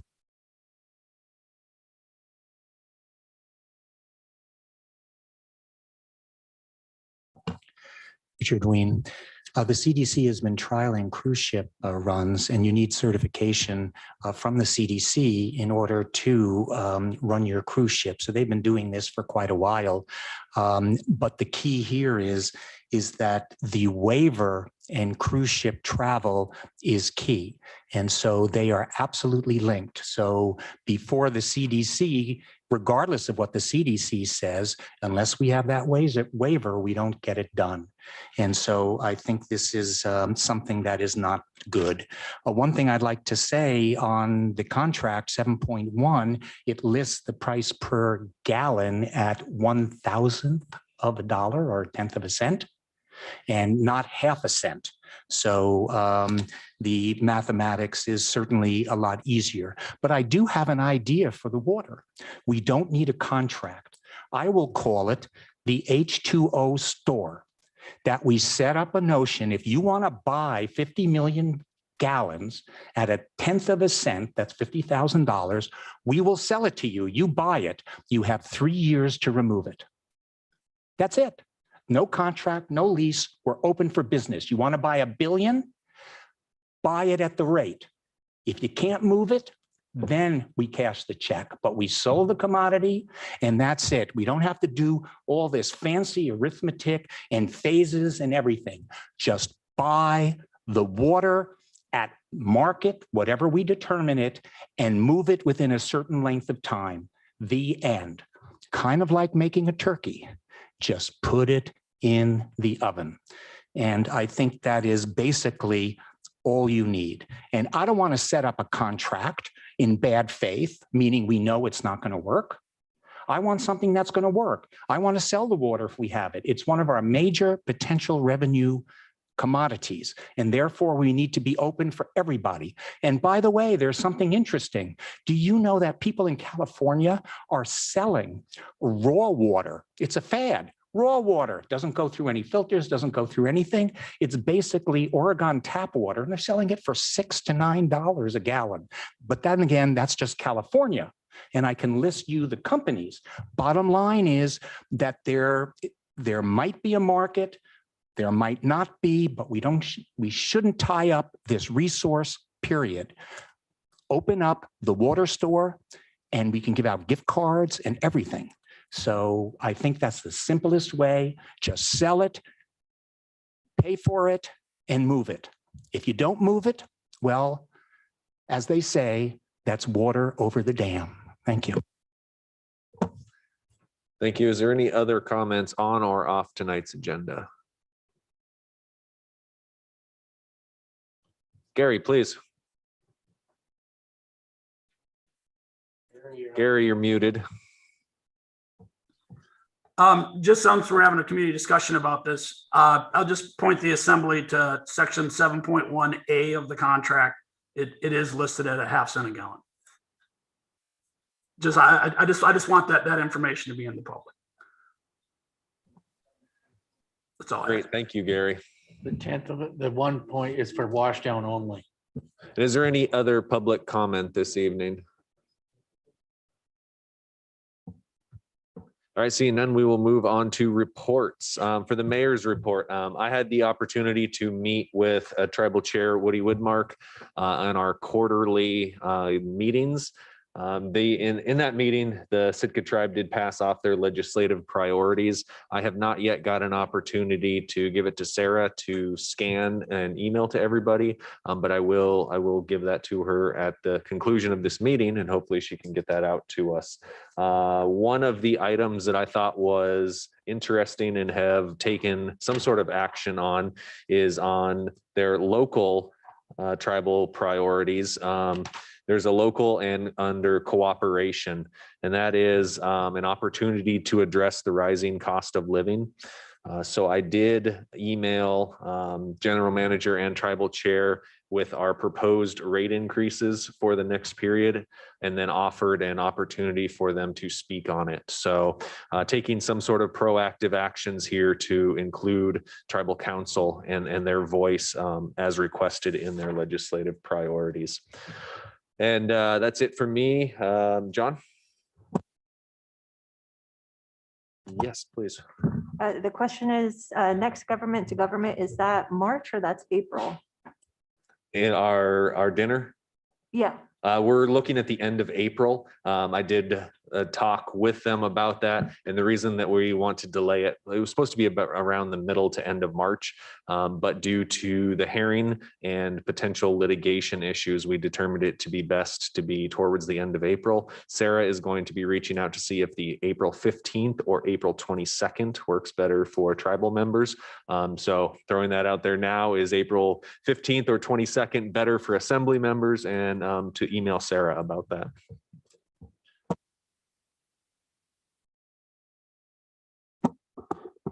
Thanks, Mayor. If you can offer me some courtesy here, if we go over 3 minutes, I'll try to keep my comments brief, but I've got quite a bit to say today. So I wanted to pass along to the assembly and for the public that effective today, I will be stepping down as the incident commander of our emergency operations center. And there's very specific reasons for that. I just want to let everyone know that the reason I stepped in my first 2 weeks on the job as the incident commander is there were a lot of unknowns. This was very political at first and very complex with multiple agencies. I in no way had any doubts in Dave Miller or Craig Warren's leadership or abilities. I just needed them to be on the tactical level, focusing on the emergency while I provided the top cover through many of the unknowns. That said, we've entered into a new phase, and hopefully that phase is our recovery phase. So it's appropriate for Chief Warren and his team to take over and let them run this emergency. And I will still provide that support as necessary and liaise with the assembly to make appropriate decisions. You know, I don't want this to sound like the Oscars or Emmys or whichever one it is, but I do want to thank a lot of people publicly, and I'm sure I'll miss some, but it's worth mentioning here. You know, some people say they have two left feet. I have two right hands, and it's Sarah Peterson and Brian Hansen. So 1 year ago, I can't even believe that it was 1 year ago that we started this, and there were a lot of long days and weekends, evenings, that we were just facing this uncertainty and confusion and trying to put legislation together and trying to put, you know, any measures in place we could to address this. And, you know, dealing with all the citizen interactions that came in on a daily basis. And many of you that were sitting on the assembly at the time saw it. You know, we had people, some of them saying, park fire trucks on the runway and don't let any planes in here. And then you had the other extreme. You know, we may not have made all the right decisions, but we made what we thought were the best decisions at the time. You know, analyzing all the information in our EOC. I'd like to thank Dave Miller for his leadership, his selflessness, he was a trusted advisor to me when I came in there. You know, think about Dave was a guy that was trying to retire and ride off into the sunset. And then I say, hey, can you stick around and put him on contract and then help us get through COVID? So Dave was a lifesaver. Craig Warren has just been an expert in operations here. When I say, Craig, I need something done, he's like, got it, boss. And he goes and gets it done. That airport testing was set up in minutes. When the state said we want to run airport testing, I said, Craig, can you sit down and get this mapped out? And I walked in the next day and he had it all out on a board and you know, completely ran through how it was all going to work. We have Rob Janik, who is just an expert in the field for plans, working through, you know, how the vaccine would work. He talked about the virology and how it could spread. And I remember his comment in the paper 1 year ago before COVID hit here. And he said, we're on the starting line, lacing our shoes, and we're ready to go when it gets here. And that was a true statement. Tor stepped in as our logistics guru from his experience, and he's been very helpful in getting all of our PPE that we needed. Jay Sweeney was a finance ninja, I'll call him. You know, he worked with Fema a lot in 2015 when we went through this with the landslide, and he's been a lifesaver with getting that reimbursement for us when we need it.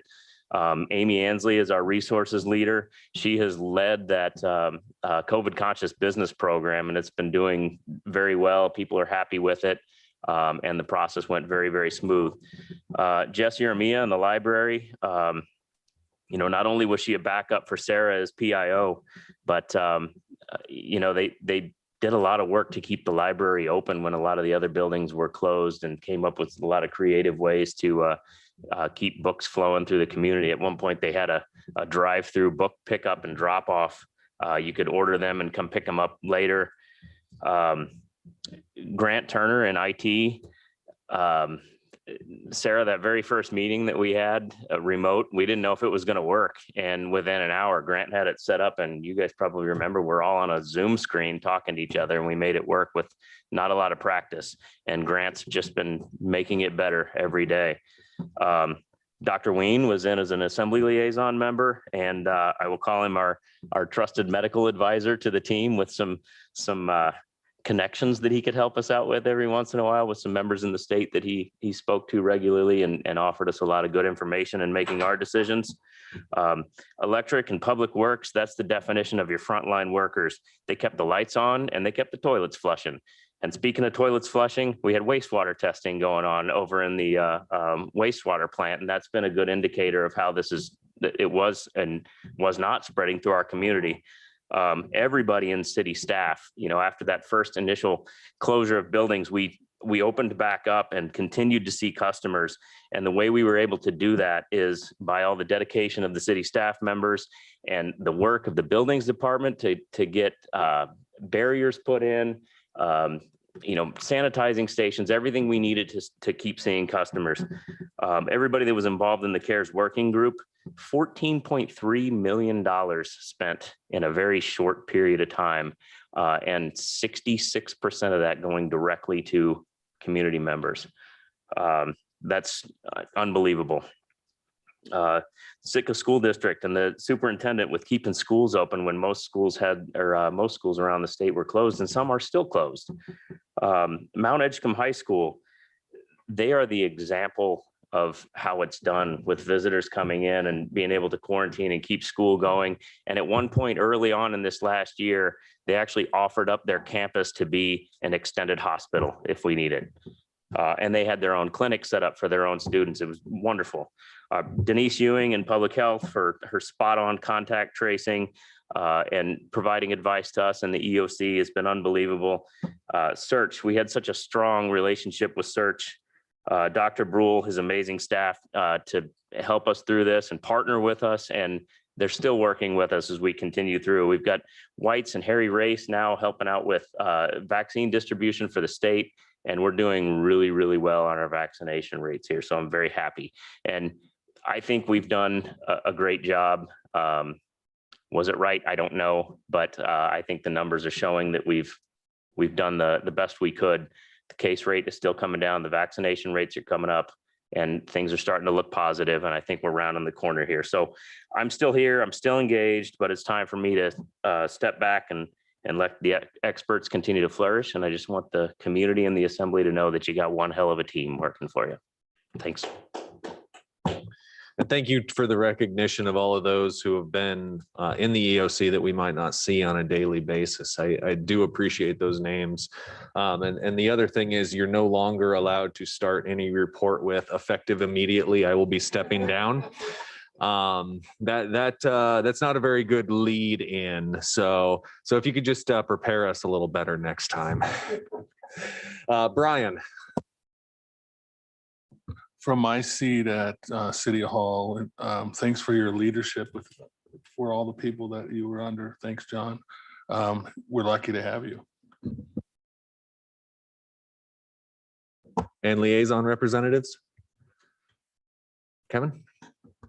Port and Harbors met earlier this month. There were several things that they discussed and are going to be putting forward or would like to see come forward in front of this body. There is going to be a budget line item that we'll see in the next budget that will be an appropriation for an update to the harbor master plan. The master plan at this point is not as useful a document as the commission would like or needs, nor harbor staff and finance staff for sure. It's quite outdated, and that outdated piece means that our look at what is really needed and how much it's going to cost is inaccurate. So they're looking to update that. There was a long discussion about the mortgage rates and infrastructure as we discussed at the last budget meeting. Also, new elections of the chairs. Dave Gordon is going to be continuing his leadership and Chris Hestad as vice. The other issue that the commission would like to see come forward in front of this body is some changes to the garbage rates that are charged for liveaboards and island fees. And that's something that's an ongoing discussion for consideration at some future assembly meeting. Thank you. Other liaison representatives? Yes, please. 2 updates. So Historic Preservation Commission, they met on February 10th. And over the next couple of months, they want to basically bring their historic preservation plan to the assembly. They still have an at-large seat available. So if you're interested in serving, reach out to Sarah. And then the bulk of the meeting had to do with the seaplane base. They went through and answered questions for the commission, and then a few days later, they had a larger public meeting as well. So it was just an informational session that was offered. And then Health Needs Commission, they met on 2/19.